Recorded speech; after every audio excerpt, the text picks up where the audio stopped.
Step back into a chilling journey back in time to the 19th century, where shadows of darkness concealed horrifying secrets and tales of notorious figures echoed through history. As the Victorian era unfolded, society's facade of decorum and elegance masked a world of hardship and desperation. Amidst the backdrop of industrial progress, poverty and destitution lurked in the shadows, pushing desperate souls to commit unimaginable acts. Mary Ann Cotton was a seemingly ordinary woman, whose sinister deeds painted an indelible mark on the annals of crime. From her humble beginnings to her shocking reign of terror, unearthed the haunting events that shaped this murderous enigma.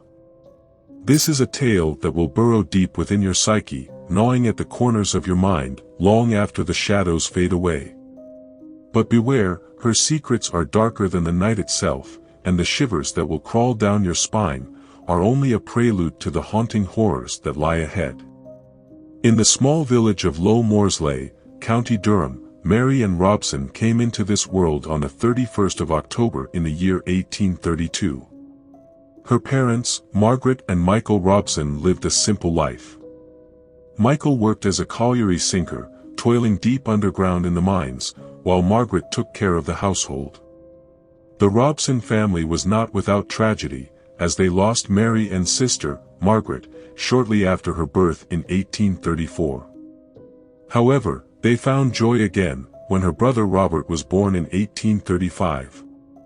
As Mary Ann grew older, her family moved to the peaceful village of Merton in County Durham. She spent her childhood there, attending Wesleyan Sunday school.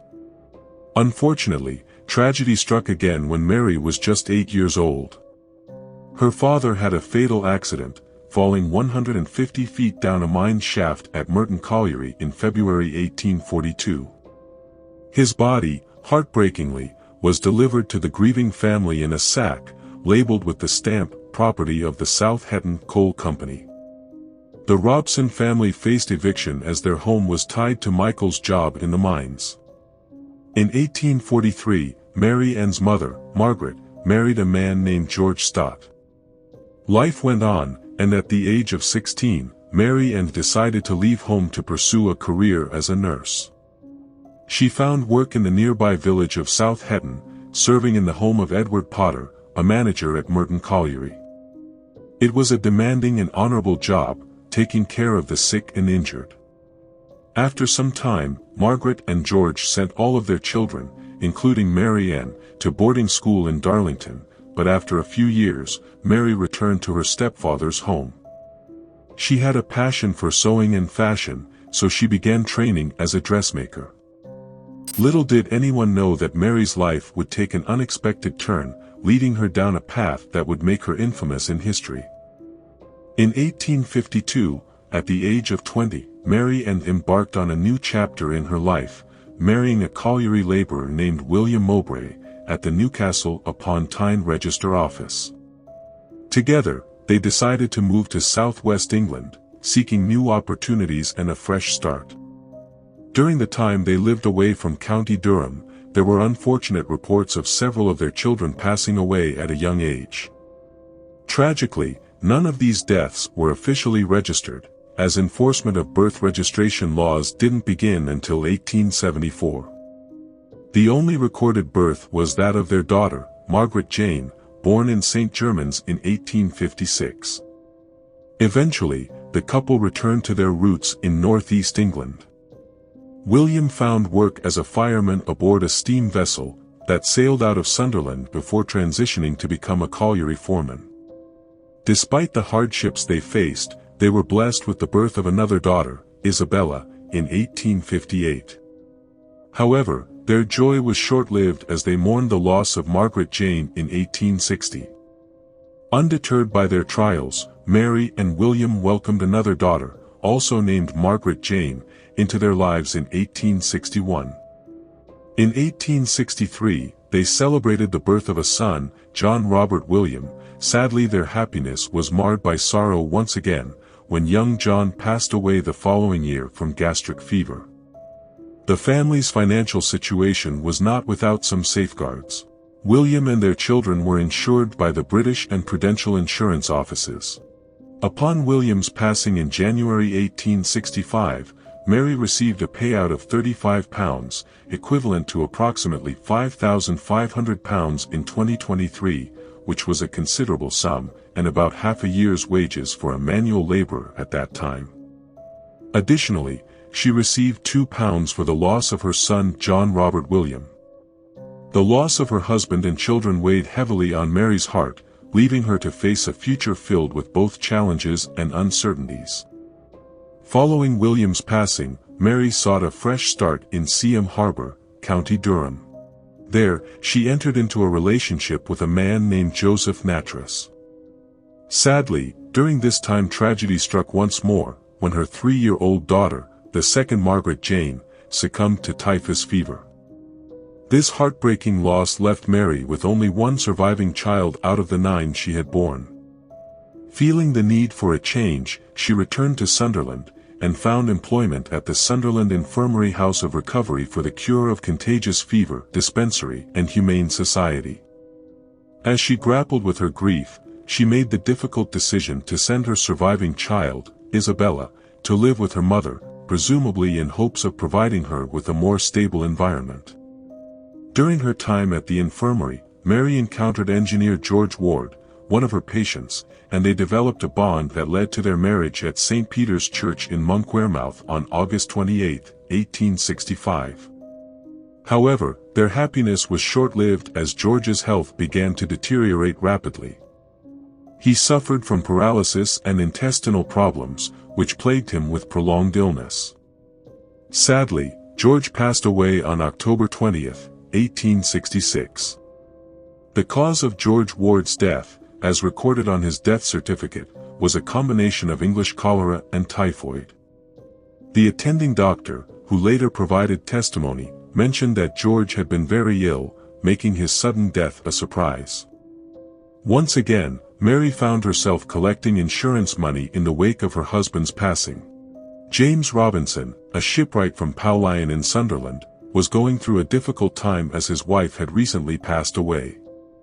Seeking assistance in managing his household, he hired Mary as a housekeeper in November 1866.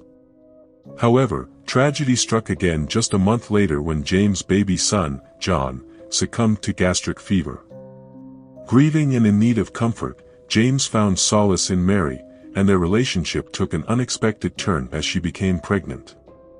Amidst their unfolding story, Mary received distressing news from her mother, who lived in Seaham Harbour, County Durham. Her mother fell ill with hepatitis, prompting Mary to rush to her side. Although her mother's health initially showed signs of improvement, things took a sudden turn. Sadly, her mother complained of stomach pains, and passed away in the spring of 1867, just 9 days after Mary's arrival. In the same year, Mary's stepfather, George Stott, found new love and married his widowed neighbor. Meanwhile, back in the Robinson household, Mary's daughter Isabella Mowbray returned to live with them. Tragically, Isabella soon fell ill, experienced severe stomach pains, and passed away. Adding to their grief, 2 of James' own children, Elizabeth and James, also succumbed to illness. All 3 children were laid to rest during the last week of April and the first week of May 1867. As a result of Isabella's passing, Mary received a life insurance payment of £5.53, equivalent to approximately £860 in 2023. Despite the trials they faced, James and Mary decided to marry, and exchanged vows at St. Michael's in Bishop Wearmouth on August 11, 1867. That November, their first child, Margaret Isabella, was born, but unfortunately, young Margaret Isabella fell ill and passed away in February 1868. However, their story continued as their second child, George, was born on June 18, 1869. As time went on, James became increasingly suspicious of his wife's behavior, particularly her insistence on him insuring his life. His suspicions proved true when he discovered that Mary had accumulated debts of £60 behind his back, and had also stolen more than £50 that was meant to be deposited in the bank. To add to his dismay, he learned that she had been pressuring his older children to pawn valuable household items. Unable to overlook these actions, James made the decision to cast Mary out of their home, retaining custody of their son George. Mary found herself in dire straits, homeless and desperate. However, her friend Margaret Cotton came to her aid, introducing her to her brother Frederick, who worked as a pitman and had recently become a widower in Walbottle, Northumberland. Tragedy had struck Frederick as well, with him losing 2 of his 4 children, and in the absence of their mother, Margaret had stepped in as a substitute caretaker for the remaining children, Frederick Jr. and Charles. But life took another cruel turn when Margaret fell ill with a mysterious stomach ailment and passed away in late March 1870. Now, Mary was there to console the grieving Frederick Sr., finding comfort in each other's company. Unbeknownst to them, their lives were about to intertwine in ways they couldn't have foreseen. In the midst of this heartache, Mary discovered that she was expecting her 12th child, and soon after, she and Frederick were married in a bigamous union on September 17, 1870, at St. Andrews in Newcastle upon Tyne. Their son Robert was born early in 1871, bringing a glimmer of hope to their lives. As time passed, Mary learned that her former lover, Joseph Nattrass, was living about 30 miles away in the County Durham village of West Auckland. Joseph was no longer married, and this revelation reignited the embers of their past romance. Fueled by their feelings, Mary persuaded her new family to relocate nearer to Joseph. Sadly, Frederick Cotton's life took an unexpected and tragic turn, when he passed away in December of that year, purportedly from gastric fever. Strangely enough, insurance had been taken out on his life and the lives of his sons, raising suspicion about the circumstances surrounding his death. After the passing of Frederick, Joseph Nattrass found himself living with Mary as her lodger. She managed to secure employment as a nurse, tending to an excise officer's recovery from smallpox. Although some popular cultural sources referred to the officer as John Quick Manning, no concrete evidence of such a person was found in the records of the West Auckland Brewery or the National Archives. Instead, the name Richard Quick Mann emerged as a customs and excise officer specializing in breweries, potentially indicating the true identity of Mary and Cotton's lover. However, no definitive records of John or Richard Quick Mann have been found in the census, birth, death, or marriage records. As life went on, Mary's relationship with Richard deepened, and she soon became pregnant with her 13th child. In a series of heartbreaking events, tragedy struck once again. Frederick Jr., one of the children Mary had taken on after Margaret's death, passed away in March 1872. Not long after, the infant Robert followed suit. Regrettably, Richard Mann fell seriously ill with gastric fever, and before his untimely death, he revised his will, leaving everything in Mary Ann's favor. It was also discovered that Mary had taken out an insurance policy on her surviving child Charles, awaiting collection. As Mary's life continued to be marred by misfortune and a growing number of deaths, the circumstances surrounding her relationships, and the peculiar events that followed were raising eyebrows and stirring suspicion. Mary's tragic downfall began when Thomas Riley, a parish official, approached her for help nursing a woman who had fallen ill with smallpox. However, Mary saw the last surviving Cotton boy, Charles Edward, as an obstacle and requested Riley's assistance in having him sent to the workhouse. Riley, who also served as West Auckland's assistant coroner, agreed to help but insisted that she accompany him. In an alarming statement, Mary revealed that the boy was sickly, and callously remarked, "I won't be troubled long, he'll go like all the rest of the Cottons."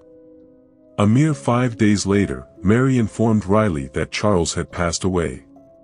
Concerned by the circumstances, Riley promptly notified the village police, and persuaded the doctor to hold off on issuing a death certificate until a thorough investigation could take place. Instead of visiting the doctor after Charles's death, Mary made her way to the insurance office, hoping to collect the payout. However, she was informed that the money would not be released without a valid death certificate.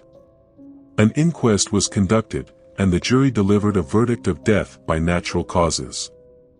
Mary defended herself, claiming she had used arrowroot to relieve Charles's illness, and accusing Riley of making false accusations due to her rejection of his advances.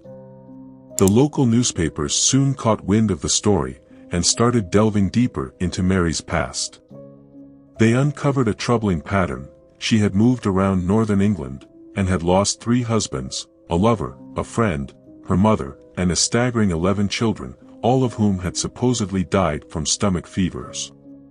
With the spotlight on her and the unsettling number of deaths associated with her, Mary's life began to unravel further, setting the stage for a dramatic and harrowing chapter in her story. Whispers of suspicion soon evolved into a full-fledged scientific investigation. Dr. William Byers Kilburn, who had treated young Charles, had taken samples during his care. Tests on these samples revealed the presence of arsenic. Concerned by these findings, Dr. Kilburn promptly informed the authorities, leading to Mary's arrest.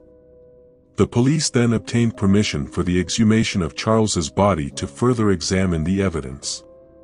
Mary was formally charged with Charles's murder, and preparations for her trial began. However, due to her delicate condition, the trial was postponed until after she gave birth. On January 7, 1873, inside the walls of Durham Jail, she delivered her 13th and final child, a baby girl she named Margaret Edith Quick Manning Cotton. This significant event marked the end of a tumultuous chapter in Mary's life, but it also heralded the beginning of a dramatic legal battle that would shape her destiny.